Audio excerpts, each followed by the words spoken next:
friends. What I have for you today is a cute little holiday project using several products from our holiday mini catalog. This is what I call a stocking stuffer. It could also be a teacher gift or hand to friends or add to your cookie plates for the holidays. So let me show you what we're using for this today.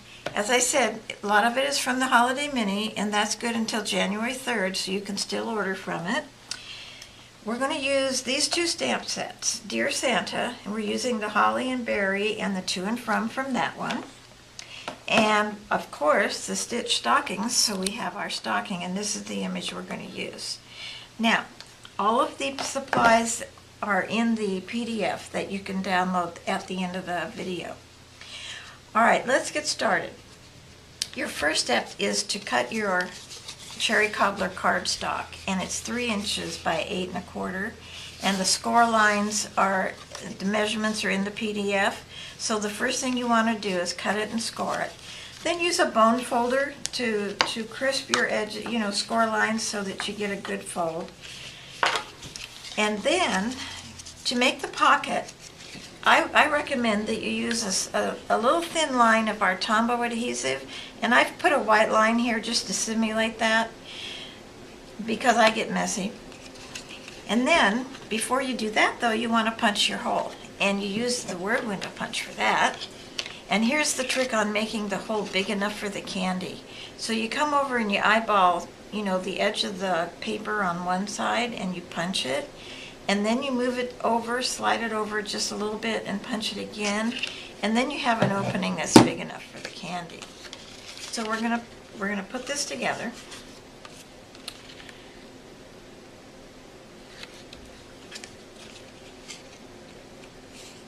And you fold that back and you leave the sides open because that gives you the room you need for the candy bar. So now we're going to show you how to create the top.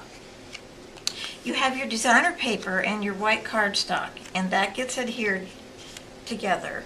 And then you use the baker's twine and cut about an 18 to 20 inch piece of baker's twine, tie it around and tie a bow.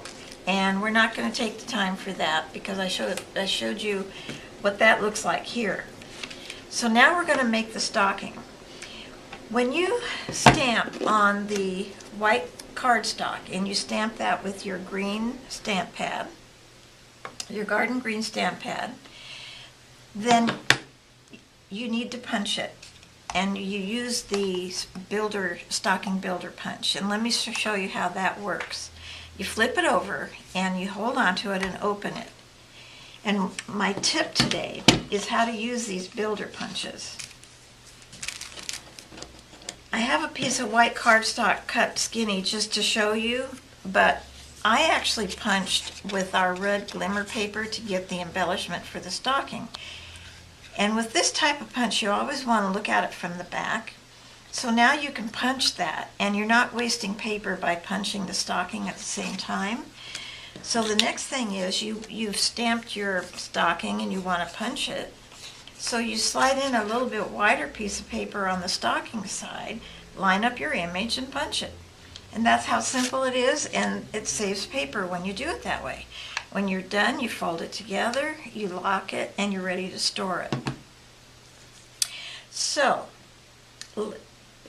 here's the pieces that I punched separate. And yes, this stocking looks pretty good all by itself, but of course I like to kick things up a notch. So I punched these pieces in the glimmer paper, and I used my Tombow glue to adhere them. Okay, so you have this piece together, and you've got your baker's twine tied around it. So you put dimensionals on the back. And there's one here, I'll show you what that looks like. Kind of hard to see though, isn't it? So you put dimensionals on the back to pop it up, and then you just slide it under the baker's twine, and you've got your front finished. So then now all we have to do is stamp our greeting for the inside. And our stamps, are with, need the acrylic blocks, especially for the clear ones. So you open your stamp pad and you're going to stamp it. and I'm going to use this scrap. I really don't need to show you how to stamp because I'm sure you know how to do that. But this is the to and from, and it comes down in this corner. So that's your cherry cobbler.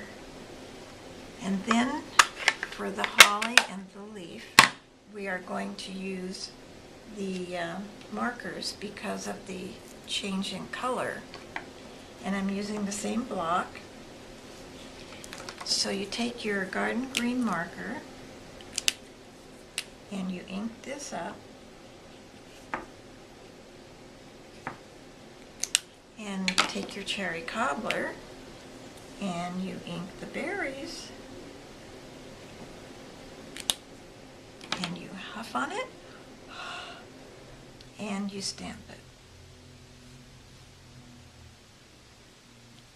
There you go. So now you glue that to the inside and your project is finished. So be sure to download the PDF and have fun.